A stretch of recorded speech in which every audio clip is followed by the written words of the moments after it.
True Crime Case Files, the podcast that explores the darkest corners of human nature and the stories that shock communities.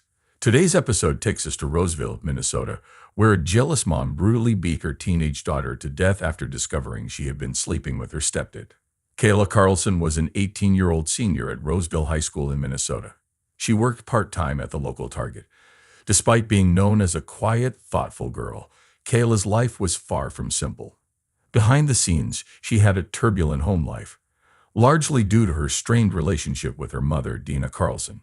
Kayla and Dina's relationship had always been difficult, but in recent years it had worsened. Dina, who struggled with alcoholism and emotional instability, often clashed with her daughter. Jealousy seemed to be at the heart of their issues. Dina saw Kayla's youth and attractiveness as a threat. Kayla, a slender and attractive teenager, had started getting attention from boys at school, and her mother didn't handle it well.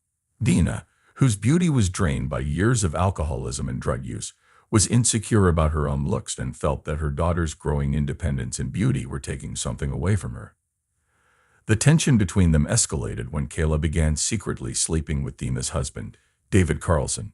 David, a 36-year-old construction worker, had been in a relationship with Dina for 5 years. He was rough around the edges, and his reputation wasn't the best. He had been involved in several domestic disputes, even being arrested for an altercation with Dina inside the Target store where Kayla worked. Over time, however, David's relationship with Kayla quickly grew inappropriate. The two began an affair, which Dina didn't immediately know about, but Kayla's guilt and anxiety over the secret made the home environment even more tense. Kayla's dreams reflected her desire to escape the chaos of her home life. She had been planning to move out after graduation, hoping to attend a community college and later transfer to University of Arizona in Tucson, where her grandparents lived.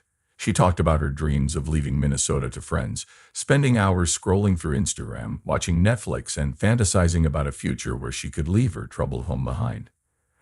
However, the days leading up to her death were anything but hopeful.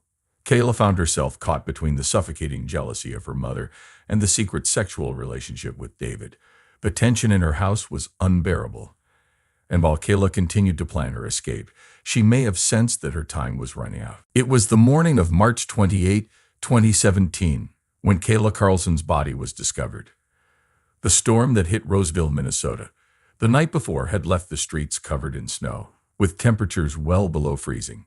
Around 8 a.m., a maintenance worker from Roseville High School, identified as Richard Grenville, was doing his usual rounds when he noticed something unusual in the parking lot. At first, he thought it was a pile of snow pushed up by a plow, but as he got closer, he saw the horrifying truth: Kayla's lifeless body, lying partially covered in snow, without any clothing. Shocked, Grenville immediately called 911, reporting what he had found. The cold, wind-swept parking lot provided a grim backdrop to the discovery. Kayla's body showed clear signs of physical trauma. Her skin was bruised, and there were scratches on her face and arms. Grenville was visibly shaken, telling the police dispatcher that it looked like she had been left outside for hours. The blizzard had nearly buried her, and it was clear to him that she hadn't survived the brutal overnight conditions. After the call, Grenville waited for the police to arrive. He stayed calm, though witnesses said he looked pale and nervous as he stood by the school entrance, away from the body. The freezing temperatures had preserved the body to some extent, but Kayla's cause of death wasn't immediately obvious. Given the weather and her injuries, it was clear that something far more sinister than hypothermia was at play. When the police arrived minutes later, they quickly cordoned off the area and began their investigation. The officers noted that Kayla's body showed clear signs of physical assault, with multiple bruises and injuries evident on her skin. The frigid temperatures and heavy snowfall were also significant factors, leading the authorities to suspect that Kayla had been left there intentionally. The official cause of death would later be ruled as hypothermia, but the circumstances surrounding her death raised immediate suspicions of foul play.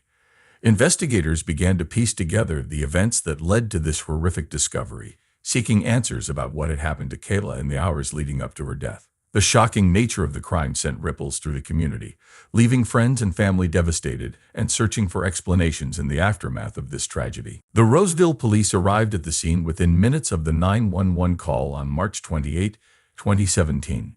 Detective Gretchen Swearingen, a 15-year veteran known for her thoroughness, led the investigation.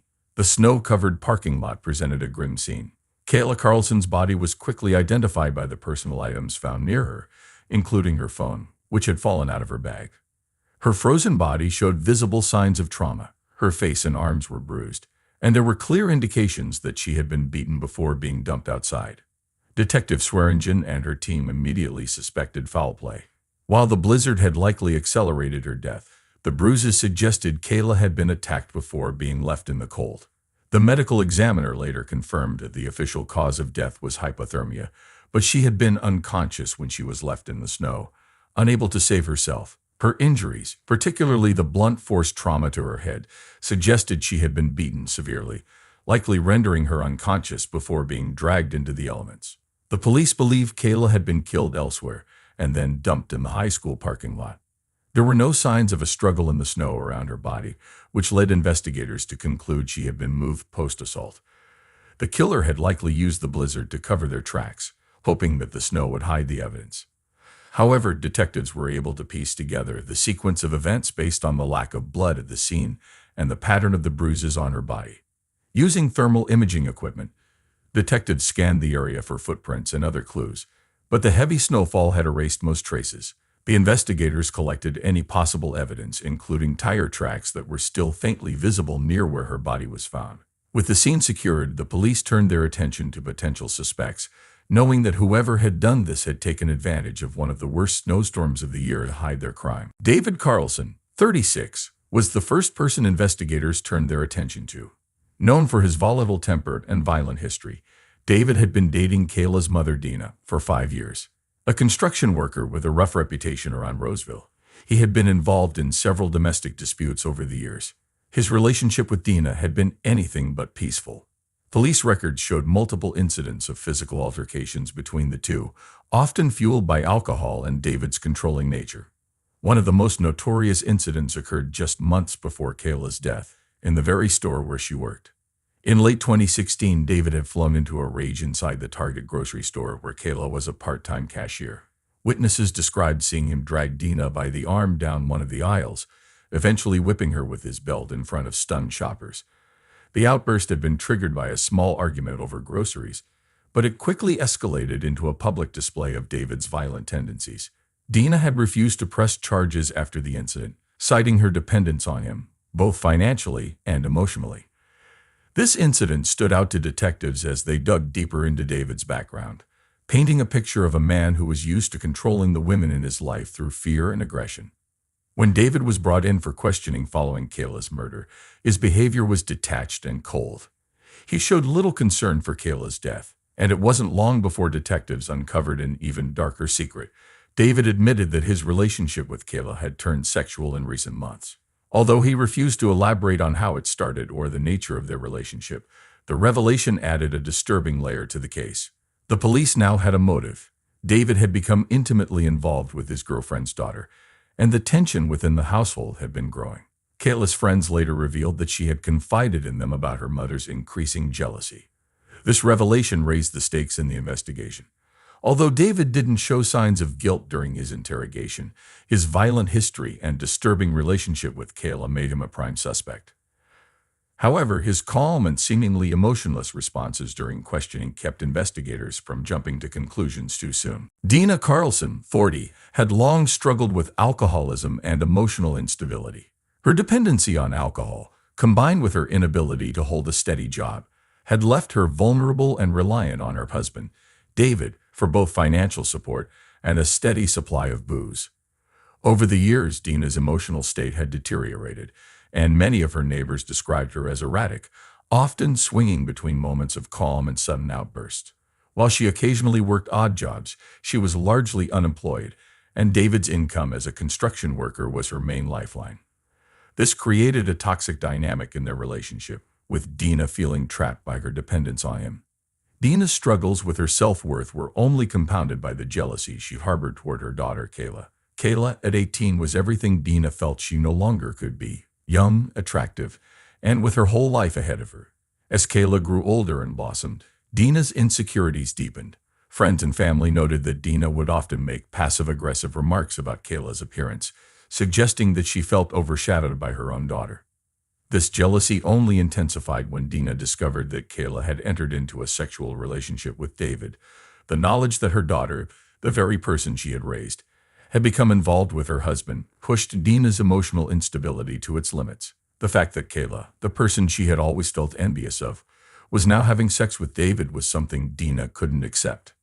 When police brought Dina in for questioning after Kayla's death, she appeared disheveled and agitated, a far cry from the calm, cooperative demeanor she had displayed when officers first arrived at the crime scene. Her story seemed inconsistent, and she often rambled about her own troubles with David, blaming him for her unhappiness and the fights that often broke out between them. Investigators noted that Dina was highly emotional, but whether this stemmed from genuine grief or a deeper, more dangerous turmoil was unclear. During interrogation, Dina admitted that she had been aware of the growing closeness between David and Kayla, though she downplayed the significance of their relationship. However, detectives couldn't ignore the tension that had clearly been brewing in the household. Dina's feelings of inadequacy, combined with her dependence on David and her resentment toward Kayla, painted a picture of a woman on the edge. While Dina initially claimed she had no part in Kayla's death, the detectives began to suspect that her jealousy may have played a much larger role than she was letting on. Lucas Doyle, 17, was Kayla Carlson's ex-boyfriend and had a reputation for being a talented athlete with a short temper. He and Kayla had dated for over a year, and during that time, Lucas had shown signs of jealousy and possessiveness, traits that grew worse toward the end of their relationship. By March of 2017, their relationship had become strained, and Kayla eventually broke things off. According to friends, Lucas took the breakup hard, struggling to accept that Kayla wanted to move on with her life. In the days leading up to Kayla's death, witnesses reported seeing Lucas and Kayla arguing in public several times. One of these arguments took place at a local mall where they had both run into each other near a Starbucks. Tensions flared when Kayla mentioned her plans to leave Roseville and start fresh. Lucas had always feared losing control over the people in his life, and Kayla's decision to move on without him seemed to hit a nerve. He was known to have a strong competitive streak on the football field, and that drive to win seemed to extend to his personal relationships as well. When police brought Lucas in for questioning, he initially appeared calm but distant, a stark contrast to the more emotional reactions of the other suspects. He explained that while he and Kayla had broken up, they had remained on civil terms. However, investigators were quick to pick up on the inconsistencies in his story. He seemed evasive when asked about the nature of their arguments and grew visibly uncomfortable when the subject of her leaving town came up. Detectives believed Lucas had a possible motive rooted in jealousy and rejection. He had been unable to control Kayla during their relationship, and her desire to move on may have pushed him over the edge. While Lucas maintained his innocence throughout the interrogation, his body language and attitude suggested he wasn't telling the whole truth. His frustration over Kayla's independence and future plans made him a person of interest, and police felt he could have lashed out in a moment of rage. Despite Lucas's efforts to distance himself from the situation, his connection to Kayla, combined with his history of emotional volatility, kept him under close scrutiny. Investigators knew they had to keep digging to determine whether Lucas had played a role in her tragic death. The investigation took an unexpected turn in late March 2017 when police uncovered crucial new evidence that shed light on Kayla Carlson's intentions leading up to her death. It was a bitterly cold morning, and a heavy snowfall from a late-season blizzard still blanketed the streets of Roseville, Minnesota. Police had been combing through Kayla's digital footprints, social media, texts, and email accounts when they discovered a series of messages exchanged between Kayla and Lucas Doyle. The text revealed something startling. Kayla had been secretly planning to leave Roseville and hitchhike to Arizona, where her grandparents had retired. In these messages, Kayla confided in Lucas about her desire to escape the turmoil of her home life. She had been growing more fearful for her safety, expressing doubts about her ability to stay in her mother's house any longer. She felt trapped by the toxic environment, her mother's jealousy, David's advances, and the suffocating drama that surrounded them. The messages painted a picture of a young woman desperate for a fresh start, free from the chaos that had taken over her life. The police immediately shifted their focus, realizing that Kayla's plans to leave had likely escalated tensions at home. They suspected that Dina Carlson, Kayla's mother, might have discovered her daughter's plan to escape and reacted violently. With Kayla's close relationship with David already a source of jealousy, learning that Kayla was planning to abandon her may have pushed Dina over the edge.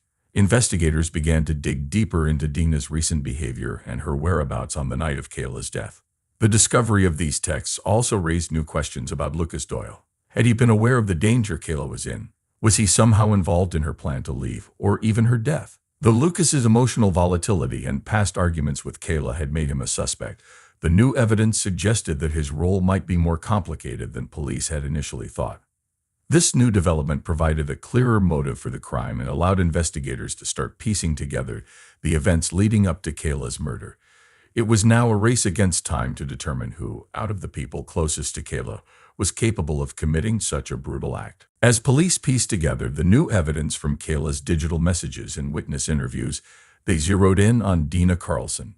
The final breakthrough came when investigators uncovered that Dina had discovered not only Kayla's plan to leave, but also her daughter's ongoing sexual relationship with David Carlson, her husband and Kayla's stepdad. The combination of these two devastating blows triggered a violent, deadly outburst. Feeling abandoned and humiliated, Dina was overcome with jealousy. Already emotionally unstable and struggling with alcohol dependence, she saw Kayla as a threat in more ways than one. She believed that Kayla had stolen David from her, as their relationship had crossed the line from flirtation into something much more serious. This betrayal, coupled with Kayla's plans to escape their shared home, sent Dina into a fit of rage. Late on the night of March 26, 2017, after a confrontation that quickly escalated, Dina attacked Kayla in their small Roseville home. Fueled by anger and alcohol, Dina brutally beat her daughter, using anything she could find, her fists, household objects, and whatever else was nearby. The attack was savage, and Kayla was left unconscious, unable to defend herself against her mother's uncontrollable fury. Realizing what she had done, Dina panicked. The blizzard outside was fierce, with heavy snow and frigid winds whipping through the streets of Roseville. In a desperate attempt to cover up her crime, Dina dragged her daughter's limp body out into the cold. She hoped the severe weather conditions would conceal the brutal beating. Dina left Kayla's unconscious, bruised body in the parking lot of a local school, hoping the snowstorm would erase any traces of her involvement. The police, piecing together the timeline and motive, now had a clear suspect. On April Fool's Day, Dina was arrested at the house she once shared with Kayla. She showed little emotion during the arrest, and her demeanor suggested she had long since resigned herself to the consequences of her actions. When confronted with the evidence, Dina barely reacted, neither surprised nor remorseful. Kayla's friends and family were left devastated by the arrest, struggling to comprehend the horrific truth that her mother had been the one responsible for her tragic death. By March of 2018, the trial of Dina Carlson for the murder of her daughter Kayla had captivated Roseville. The prosecution, led by Assistant District Attorney Marissa Griggs, a 38-year-old known for her no-nonsense demeanor, argued that Dina had killed her daughter out of a toxic combination of jealousy, rage, and desperation. Griggs presented the evidence of Dina's violent outburst after learning about Kayla's relationship with David Carlson and her plan to leave home. The prosecution painted a picture of a woman driven to madness by feelings of abandonment and betrayal, lashing out in the most brutal way possible. Griggs emphasized the brutal nature of the attack, the lengths Dina went to in staging the crime scene, and how she had left her daughter to die in the harsh cold, hoping the blizzard would hide the true cause of death. The defense, led by attorney Scott Lansing, a 45-year-old with a reputation for taking on difficult cases, tried to argue that Dina had not intended to kill her daughter. Lansing claimed that Dina had been overwhelmed by years of emotional and financial strain, made worse by her alcohol dependency and the toxic relationship with David. Lansing's defense strategy focused on portraying Dina as a victim of her circumstances, a woman pushed to the brink by years of neglect and abuse, both from David and from life in general. He argued that Kayla's death was a tragic accident, not premeditated murder. The trial was emotionally charged, with Kayla's friends and family filling the courtroom. Her classmates from high school, former co-workers from Target, and even neighbors came to watch the proceedings. Kayla's remaining family members were devastated, visibly shaken throughout the trial, especially as they heard the graphic details of her final moments. After several days of deliberation, the jury found Dina guilty of second-degree murder. The sentence was 25 years to life in prison, a verdict that left many feeling conflicted. Some thought the punishment was too light, given the brutal nature of the crime, while others believed it was fair, considering Dina's mental state at the time. For Kayla's family and friends, though, no sentence could bring her back. leaving them to grapple with a loss that would affect them for years to come. After the trial concluded in March 2018, Dina Carlson was sent to prison to serve her sentence of 25 years to life for the murder of her daughter, Kayla.